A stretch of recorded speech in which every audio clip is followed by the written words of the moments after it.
In this subunit, we're going to discuss the excuses of mutual mistake and unilateral mistake. All right, let's refresh our memory about the excuses that we have talked about. We have talked about mutual mistake. We've talked about unilateral mistake very briefly. We've mentioned impossibility, impracticability, and frustration of purpose. In this subunit, we're going to talk about mutual mistake and unilateral mistake. Now, quickly, what's the difference between mutual mistake and unilateral mistake? Well, mutual mistake is where both parties to the contract have an erroneous belief about something when they enter into the contract. Unilateral mistake is where only one of the parties has some sort of mistake when the parties enter into the contract. Let's explore mutual mistake first. All right, so mutual mistake, what exactly is it? Well, as we said, it's where both parties make some sort of assumption about an existing fact when they enter into the contract, and naturally they later discover that this fact was not a fact, it wasn't true. So mutual mistake in this case, well, mistake means an erroneous belief. So anytime you see mutual mistake, you should be thinking about an erroneous belief by both parties, and that's why we call it mutual mistake. Maybe the better grammatically correct way to say it would be common mistake, but we tend to call it mutual mistake. Both parties had the erroneous belief. Don't forget that your analysis of whether the party has a good excuse, whether the court will say, yes, your performance is excused, your obligations under the contract are excused because of mutual mistake, depends on whether the party claiming this mistake should bear the risk of the mistake. If the party claiming the mistake should bear the risk of the mistake, then the party will not excuse her obligations under the contract.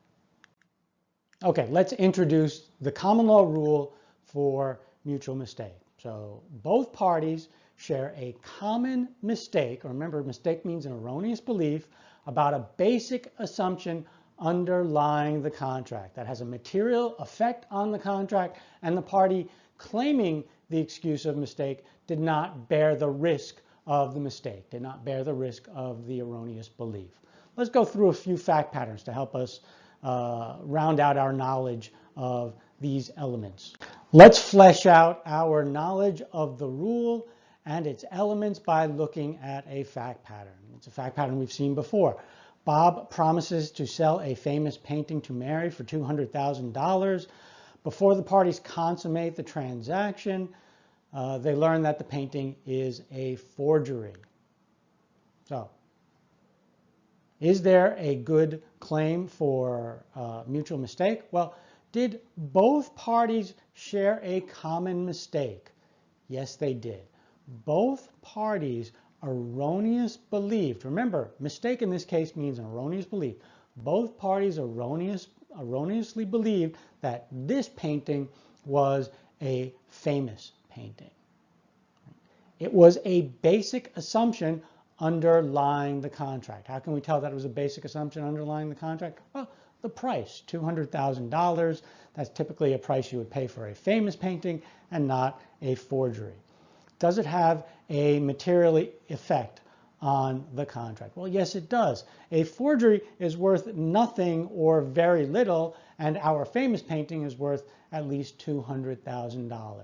So the erroneous belief had a material effect on the contract, and the party claiming the excuse doesn't bear the risk of the erroneous belief. Now, here's the question. We don't know who's claiming this excuse. It could be Mary claiming the excuse. Mary says, I don't want to go through with this transaction because the painting is a forgery. Right? Bob could also be claiming this excuse. Right? Bob could be saying, I don't want to go through with this transaction because I can't deliver the famous painting. I can only deliver the forgery. And by delivering the forgery, I would be in breach of this contract. Which is it? Well, if both parties can claim the excuse, and we kind of think we have a good argument for either party, then probably neither of the party would bear the risk of the erroneous belief, and a court would grant either party relief under the doctrine of mutual mistake. All right, let's change the fact pattern just a little. Same basic fact pattern. Bob promises to sell a famous painting to Mary for $200,000 after the parties consummated the transaction. That's how we're changing this fact pattern a little bit.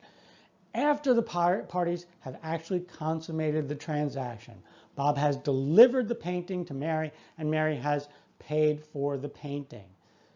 They discovered that it is a forgery. Right? Mary wants the court to rescind the contract. So we have the same basic analysis we have in the previous fact pattern, except in this situation you see that if you have a successful claim for mutual mistake, if you have a successful excuse of mutual mistake, I should say, then even if the parties have consummated the transaction, the court can rescind the transaction. In other words, if Mary's excuse is successful, then the court will say, okay, Mary, you give that forged painting back to Bob, and Bob, you return Mary's $200,000, right? So this fact pattern is just showing you that mutual mistake can be used to excuse your performance before you have to perform, or if it's a good claim of excuse, the court will say, we will undo the transaction. All right, let's change the fact pattern slightly once again, but we're going to make an important change.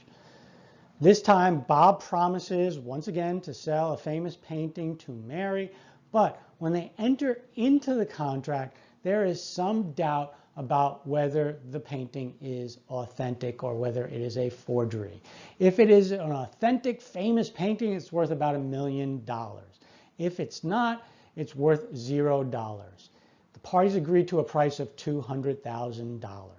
Later, the parties discover that the painting is a forgery. Mary wants the court to rescind the contract. So you can see how all of these elements, well, maybe not all of them, but most of the elements of mutual mistake address somehow whether Mary, the party claiming the excuse, should bear the risk of the erroneous belief. First, was there an erroneous belief? It's hard to say in this fact pattern that both parties believed that the painting was genuine, right? The fact pattern says that there was some doubt about it. Okay, so that's our first problem. But let's assume, just for argument's sake, that we can establish this element, that a court says, yes, I believe the price of $200,000 points to the fact that the parties had an erroneous belief that this painting was not a forgery or that this painting was genuine. But let's look at our last element. The party claiming the excuse did not bear the risk of the erroneous belief.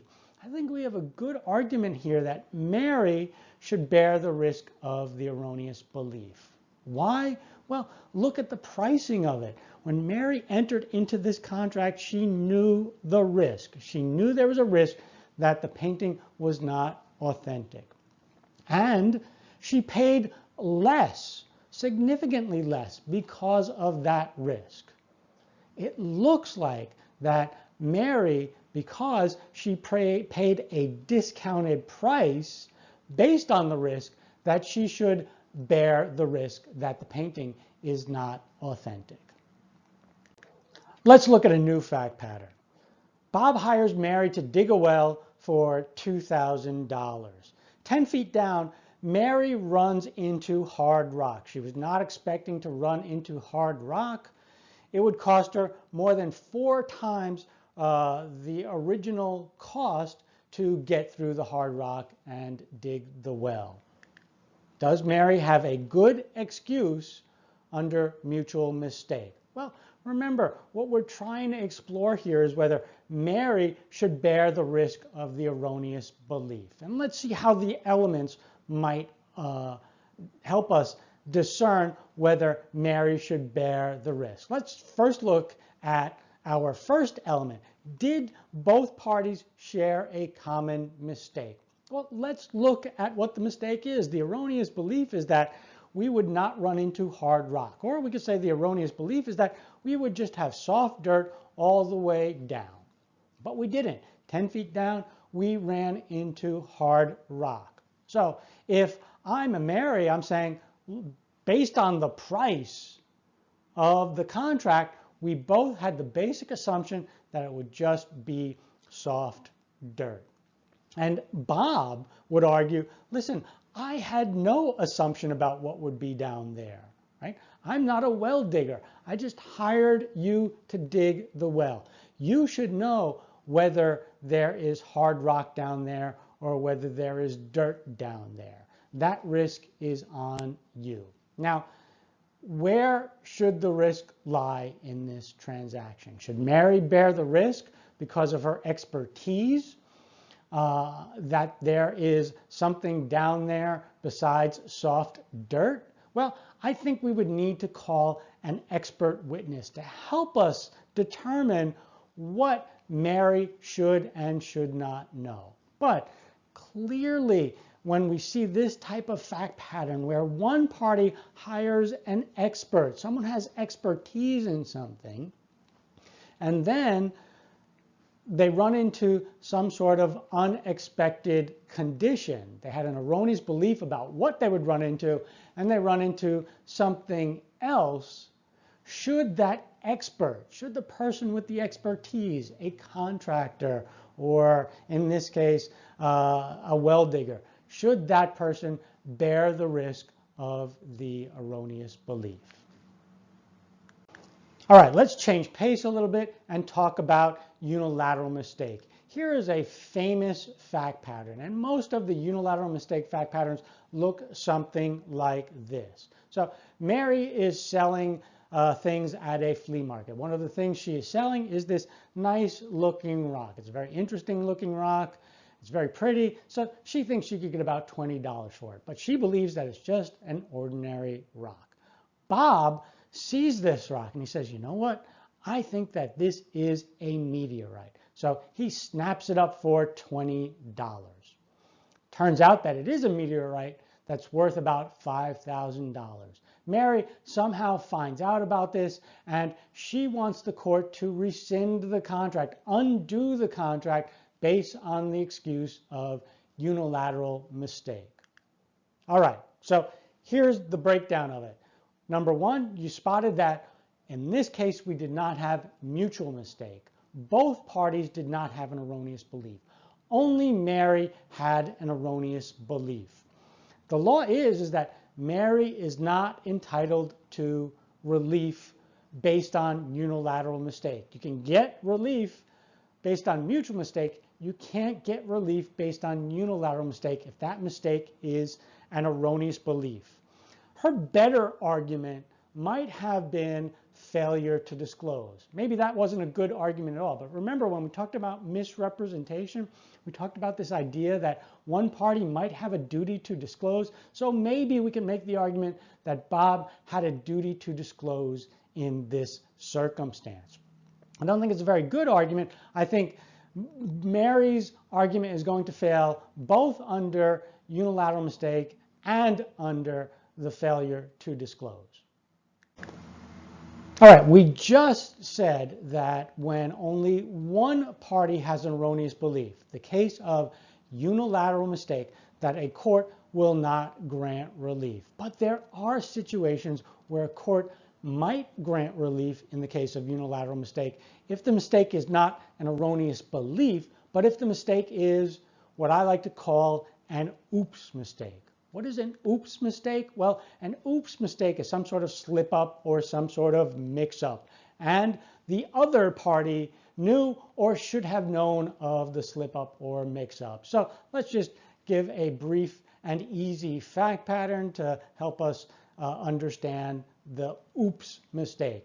So imagine I am selling that meteorite at the flea market, and I know that it's a meteorite. And so when I put the price on it, I'm going to put $5,000. And let's say I'm putting the price on it and I'm very careless and I put $50 on it. I have made what we call an oops mistake. Now, you come along and you see that and you say, wow, that's a meteorite. It's worth $5,000 and they made a mistake and put $50 on it, I'm going to snap up that bargain. And you buy it for $50 and I don't notice, or the person helping me doesn't notice and sells it to you for $50. Can I get relief under the doctrine of unilateral mistake? Well, the answer is yes. Why? Because it is the unilateral oops mistake. It is some sort of slip up or mix up. It is not an erroneous belief, and you knew or you should have known of my slip up or mix up. This is what we call the palpable unilateral mistake. All right, let's continue discussing the palpable unilateral mistake. Here is a common fact pattern. So Bob is a contractor and Bob is making a bid to Mary to do some work for Mary. He writes down his items, right, and puts prices next to them when he is calculating his bid for Mary's job. As he's writing down those items and putting the prices next to them, he drops off a 0 on one of the items. This results in his bid being far lower than it should be. Mary accepts the bid. They now have a contract. Bob then realizes his mistake and he wants to get out of the contract because he's going to lose money. Do we have a situation where Bob can assert the claim of unilateral mistake? Well, remember, it is not an erroneous belief. What we have here is the oops mistake. And oops mistakes are typically typographical errors, clerical errors, miscalculations, math errors, or some sort of misunderstanding of the bid specifications when we're talking about the contractor making a bid to owner, that situation. The question now becomes, did Mary know, or should she have known, that Bob had made a mistake in his bid? If she did know or should have known that Bob's bid had a mistake, had one of those oops mistakes, had some sort of calculation error or clerical error or something like that, then Mary cannot snap up that bargain. We're going to give Bob relief and allow him to get out of the contract. But once again, this is because it involves the oops mistake, that type of unilateral mistake, and because Mary should have known or knew of the mistake, which means it was a palpable unilateral mistake. All right, our final issue in mistake is the issue of the impalpable unilateral mistake. Once again, we still have the oops mistake. It's not an erroneous belief. It is the oops mistake. It is some sort of clerical error or some sort of math error or some sort of transposition error. For some reason, the party who is seeking to be relieved of her obligations under the contract and is claiming unilateral mistake made some sort of slip up or mix up. Will a court grant relief under this situation? Well, we've already said that a court will if the other party knew or should have known. Well, what if the other party didn't know or had no reason to know of the mistake? Will the court grant relief in that situation? Yes, the answer is that sometimes a court will grant relief. These are the things that the court will be looking for. Number one, that it was one of those oops mistakes. It was a clerical error, a miscalculation, a math error, some sort of misconstruction of the bid specifications, and it was not a mistake of judgment or an erroneous belief. It has to be some sort of significant mistake that results in hardship for the party who made the oops mistake. The other party, right, the innocent party, has to be restored to her original position. So if the mistake is discovered after the other party has already paid something to the party that made a mistake, the party that made the mistake has to return that consideration to the other party. And we also look at the degree of the fault of the party who made the mistake. Remember, I made some sort of erroneous bid or some sort of math calculation or there was some sort of clerical error. We want to look at the level of my fault. Was I careless? Of course I was careless. I made a mistake. But was I grossly negligent? If I was just careless, if I was just negligent, the court will probably give me relief. Why? Because everybody makes mistakes. But if I was grossly negligent in my clerical error or my math mistake or whatever slip up I had, then the court will probably not grant me relief. That is the doctrine of impalpable unilateral mistake.